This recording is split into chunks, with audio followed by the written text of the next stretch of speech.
संजय ने आज अपने नए जिम की ओपनिंग की थी। आज उसके जिम का मुहूर्त था। संजय बहुत खुश था। उसका सालों का सपना आज पूरा हुआ था। संजय एक अनुभवी प्रतिभाशाली जिम ट्रेनर रह चुका था। उसका सपना था कि एक दिन वो अपना खुद का जिम खोलेगा और आज उसकी वो इच्छा पूरी हो गई थी। उसका नया जिम बनकर तैयार हो चुका था। संजय सर, मैं भी आपके जिम में नौकरी करना चाहता हूँ। आपके बारे में बहुत सुना है। आपके यहाँ नौकरी करूंगा तो मुझे बहुत कुछ सीखने को मिलेगा। हाँ, क्यों नहीं। वैसे भी अभी मैं जिम ट्रेनर ढूंढ रहा हूँ। मुझे तुम्हारी ही तरह और भी अनुभवी जिम ट्रेनर चाहिए। ठीक है, तुम कल अपना ट्रायल दे देना, मैं देख लूंगा। मैं तुम्हारे लिए बहुत खुश हूँ संजय। तुम कब से सोच रहे थे कि अपना जिम खोलो और देखो आज तुम्हारा अपना जिम है। संजना, ये सब हनुमान जी की ही कृपा है। आज उनके आशीर्वाद से ही मेरा ये सपना सच हुआ है। मैं तो इन सब बातों का श्रेय हनुमान जी को ही देना चाहूंगा। उन्हीं के उपकार से आज मैं अपना जिम खोल सका हूं। हनुमान जी, मैं तो बस यही चाहता हूं कि आप हमेशा मेरे साथ रहना, हम पर अपनी कृपा बनाए रखना प्रभु। जय बजरंग बली। और फिर संजय का जिम शुरू हो गया। धीरे धीरे लोग जिम में आने लगे। संजय का नाम बहुत मशहूर था। उसका नाम काफी अच्छे अनुभवी जिम ट्रेनर्स में आता था, इसलिए संजय के नाम की वजह से लोग ज्यादा से ज्यादा आने लगे। संजय खुद भी ट्रेनर्स के साथ लोगों को ट्रेनिंग देता था। लगता ही नहीं था कि संजय वहां का ओनर है। संजय खूब घुल मिलकर सबके साथ रहता था। वहां पर काम करने वाले ट्रेनर्स भी उसकी बहुत तारीफ करते थे। पर कहते हैं ना, मनुष्य पर जब विपदा आती है तो वही सबसे पहले साथ छोड़ देते हैं जो अपने नहीं होते। संजय के ऊपर भी एक भारी संकट आया।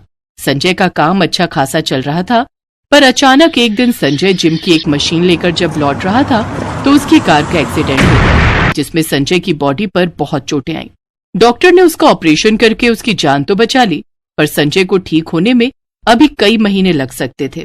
देखिए संजना जी, आपको हिम्मत से काम लेना होगा। संजय को काफी गहरी चोटें हैं, जिस वजह से ठीक होने में अभी बहुत समय लग सकता है और इसका अंदाजा नहीं है कि कितना समय लगेगा।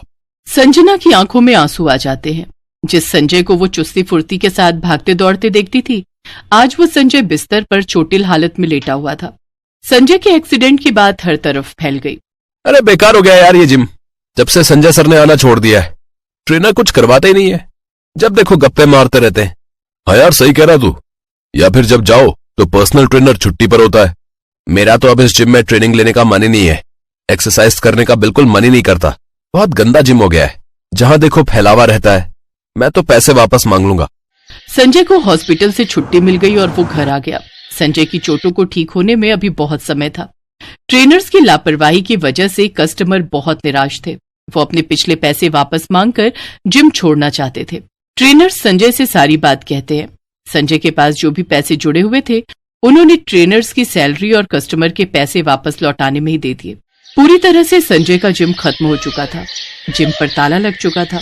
हे बजरंग बली, ये मेरे साथ सब क्या हो गया?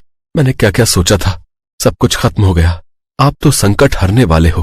हनुमान जी, मेरी मदद करो। मैं बहुत संकट में हूं। अब आप ही मेरी रक्षा कर सकते हो। सबने मेरा साथ छोड़ दिया, पर कहते हैं जब सब दरवाजे बंद हो जाते हैं तो आपका द्वार अपने भक्तों के लिए सदैव खुला रहता है। मेरी रक्षा करो भगवान। हे बजरंग बली, आपका भक्त बहुत संकट में है। संजय रोने लगता है। तभी कोई उसके घर का दरवाजा खटखटाता है। संजना दरवाजा खोलती है तो वो देखती है कि दरवाजे पर आदमी खड़ा है। जी नमस्कार, मेरा नाम मारुति है। मुझे संजय जी से मिलना है। संजय अंदर ही है, आइए प्लीज। संजना मारुति नाम के उस व्यक्ति को अंदर ले आती है। संजय मारुति को अपने एक्सीडेंट की बात बताता है। संजय भैया, दुख सुख तो आने जाने हैं। दुखों से हार नहीं माननी चाहिए, बल्कि दुखों का मुकाबला करना चाहिए। वैसे मैं आपसे कुछ कहना चाहता हूं। जब तक आपकी तबीयत ठीक नहीं हो जाती, तब तक आपके जिम को मैं संभालना चाहता हूं। जब आपकी तबीयत ठीक हो जाएगी, तब आप अपने जिम को संभाल लेना। पर मारुति, मेरे पास तुम्हें देने के लिए अभी सैलरी नहीं है। तुम मेरा जिम संभालोगे तो मैं तुम्हें तनख्वाह नहीं दे पाऊंगा, क्योंकि अभी एक भी क्लाइंट नहीं आया है। कोई बात नहीं संजय भैया, अब मैं आपसे तनख्वाह तभी लूंगा जब आपका जिम चलने लगेगा, लोग आने लगेंगे। अब आप आराम से रहो, मैं आज से ही ये काम शुरू कर देता हूं। संजय तो मारुति को एक साधारण जिम ट्रेनर समझ रहा था, पर उसे नहीं पता था कि साक्षात बजरंगबली वीर हनुमान जिम ट्रेनर बनकर उसके जिम में ट्रेनिंग देने आए हैं। वो उसकी मदद के लिए आए हैं। हनुमान जी मारुति के रूप में जिम ट्रेनर बनकर जिम में एक बार फिर से शुरुआत करते हैं। अभी तक तो कोई कस्टमर आया नहीं था, इसलिए मारुति ने खुद ही एक्सरसाइज करनी शुरू की। उस दिन एक लड़का जिम में पूछने के लिए आया। उसे लगा कि संजय ने दोबारा जिम शुरू कर दिया है। संजय सर ने दोबारा जिम खोल लिया है।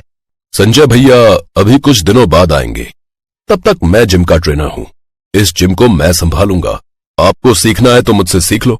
पर संजय भैया को हम जानते थे। मुझे नहीं पता कि आप कैसा सिखाओगे। देखना चाहते हो तो आज थोड़ा बहुत कसरत करके देख लो, पता चल जाएगा कि मैं कैसा सिखाता हूँ। ठीक है, फिर आप मुझे कुछ एक्सरसाइज बता दो। जब साक्षात हनुमान जी जिम ट्रेनर बनकर एक्सरसाइज सिखा रहे थे तो भीड़ कैसे न बढ़ती। 1 से 2, 2 से 4 करते करते धीरे धीरे संजय का जिम लोगों से भर गया। वहां इतनी भीड़ हो गई कि हर कोई उस जिम में आने लगा। जिसको देखो मारुति से सीखना है, संजय के जिम में जाना है। हर किसी के मुंह पर यही बात थी। संजय का जिम पूरी तरह से बढ़िया चलने लगा था। हनुमान जी ने संजय के ऊपर अपना आशीर्वाद रखा तो संजय भी बिल्कुल ठीक होकर जिम में पहुंचा। हनुमान जी ने कमाए हुए सारे पैसे संजय के हाथ में रखे और बोले, संजय भैया आपको बिल्कुल ठीक देखकर मैं बहुत खुश हूँ। ये इस महीने की कमाई। अब मुझे चलना है। अब आप अपना जिम संभालो। अब आपको चिंता करने की कोई जरूरत नहीं है। आपके जिम में बहुत लोग आएंगे। हे हनुमान जी, आपने मारुति के रूप में कोई फरिश्ता मेरे पास भेजा है। मारुति, तुमने तो सब कुछ ठीक कर दिया। तुम्हारे आ जाने से मेरी सारी चिंता दूर हो गई। जय बजरंगबली, आपकी सदा ही जय हो। मारुति, तुम्हारी भी तो तनख्वाह बनती है, तुम भी तो इसमें से कुछ रखो। सारे पैसे तुमने मुझे ही पकड़ा दिए। और तुम कहां जा रहे हो भाई? तुम यही रहो ना मेरे साथ। नहीं संजय, अब मैं और नहीं रुक सकता। मुझे जाना होगा। मुझे तो तुमने पुकारा था, इसलिए मैं आया था। और मेरी तनख्वाह तुम भक्तों का प्रेम है। तुम भक्त मुझे प्रेम करते हो, मुझे उसी में आनंद आता है।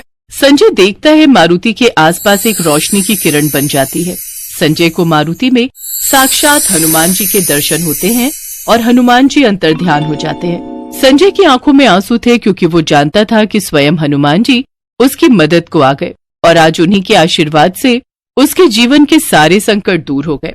संजय हनुमान जी को प्रणाम करता है और उन्हें अपनी सहायता के लिए धन्यवाद कहता है। एक बार की बात है, भगवान राम और देवी सीता बैकुंठ धाम में अपने राजमहल में बैठे वार्तालाप कर रहे थे। हनुमान जी भी वहीं बैठे थे।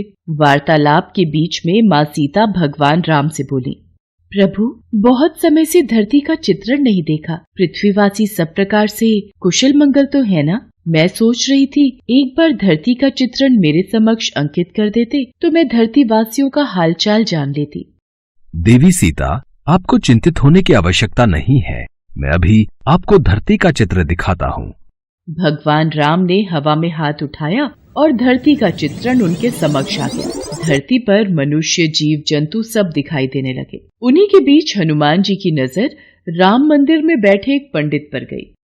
राम सिया राम, सिया राम जय जय राम।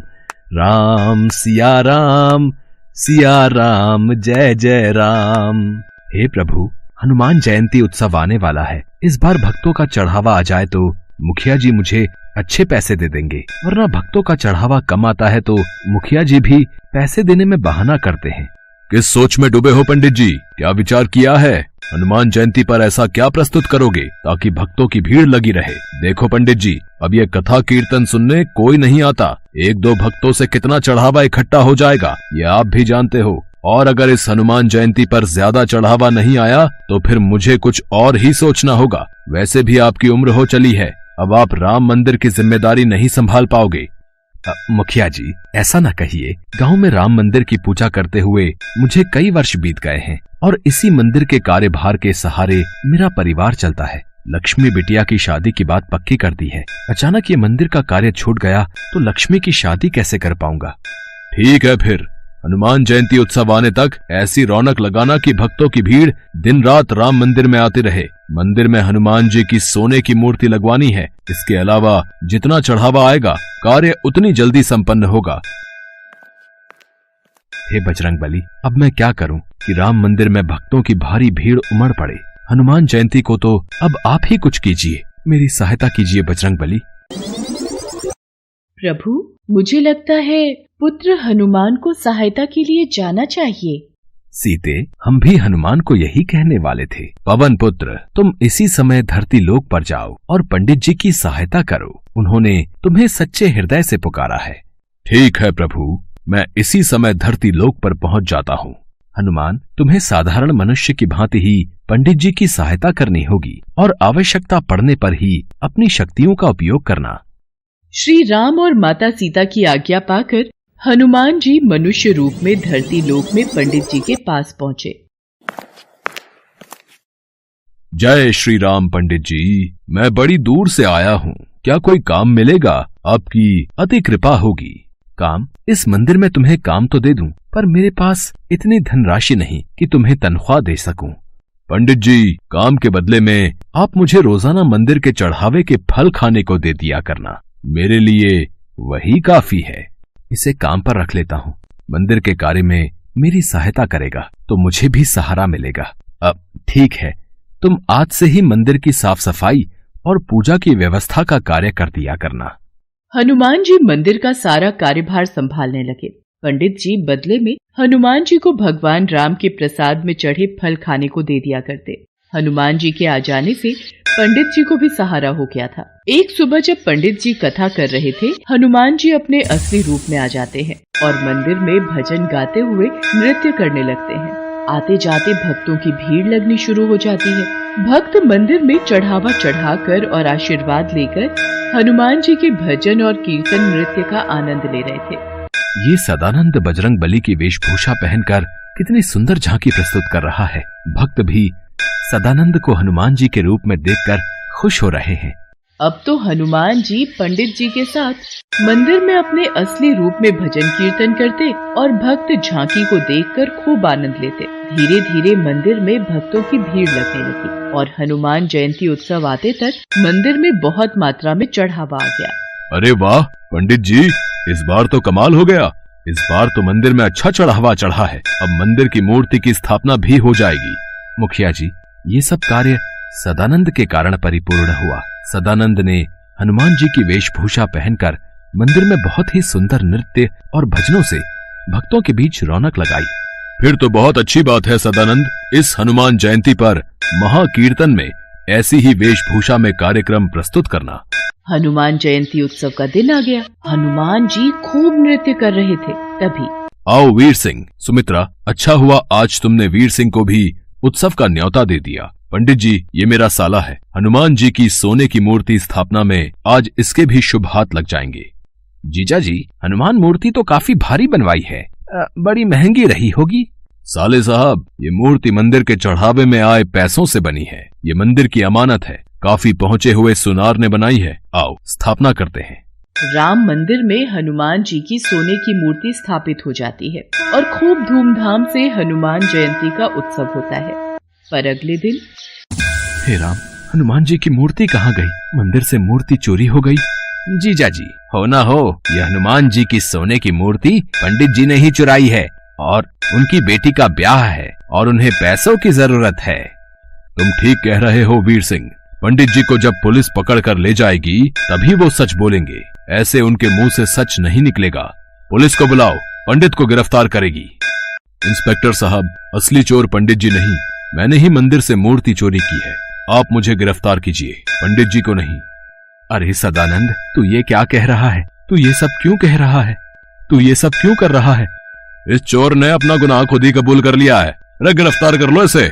इसे कड़ी से कड़ी सजा देना इंस्पेक्टर साहब। इसने चोरी की है, वो भी हनुमान की मूर्ति की। अच्छा हुआ चोरी का इल्जाम उस सदानंद पर आ गया। अब मैं इस मूर्ति को बेचकर ढेरों पैसा कमाऊंगा। अरे कौन है? कौन है? अरे ये कौन मुझे थप्पड़ मार रहा है? कोई सामने क्यों नहीं आता? मैं सदानंद के रूप में हनुमान हूँ जिसे तूने गिरफ्तार करवाया। पुलिस के सामने तुझे सच बोलना होगा कि असली गुनाहगार तू है।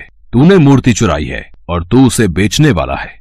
मत मारो, मत मारो, मैं पुलिस को सब सच बता दूंगा। मेरे मन में लालच आ गया था, मुझे छोड़ दो। वीर सिंह भागता हुआ पुलिस थाने पहुंचता है। इंस्पेक्टर साहब, मुझे बचाओ। सदानंद मतलब हनुमान जी मुझे पीट रहे हैं। मैं अपना गुनाह कबूल करता हूँ। मैंने ही हनुमान जी की मूर्ति चुराई है। वो तो बात सही है, पर तेरा दिमाग खराब हो गया है के? हैं? सदानंद तो सामने देख जेल में बैठा है, वो तेरे पास कैसे आ सकता है? नहीं इंस्पेक्टर साहब, वो मेरे पीछे ही खड़ा है। वो मुझे पीट रहा है। मुझे जल्दी से जेल में बंद कर दो। मैंने अपना गुनाह कबूल कर लिया है। इतनी देर में पंडित जी और मुखिया भी गांव के सभी लोगों के साथ पुलिस स्टेशन पहुंचते हैं। इंस्पेक्टर साहब, सदानंद ने कोई चोरी नहीं की, इसे छोड़ दीजिए।